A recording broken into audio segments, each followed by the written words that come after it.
Bantay sarado ngayon ng Philippine National Police ang paligid ng KOJC compound sa Davao City matapos makatanggap ng impormasyon na maaaring nasa loob pa nito nagtatago ang religious group leader na si Apollo Quiboloy.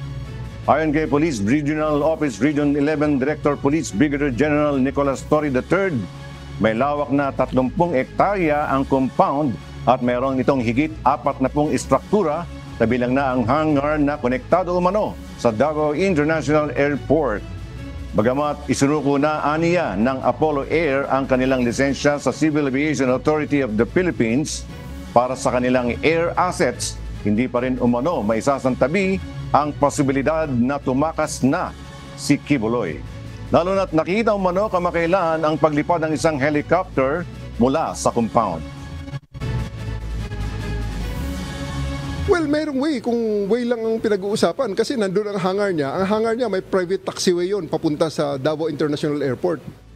Pero what will prevent them from actually just ignoring all the rules and just like what they're doing right now and make it fly? Kasi 2 weeks ago nakita namin na isang helicopter lumabas lumipad Although nang in-alert namin ng airport authorities, binaba naman nila kaagad at ang sinabi nila ay pinapower up lang ang helicopter. Pero lumipad ang helicopter.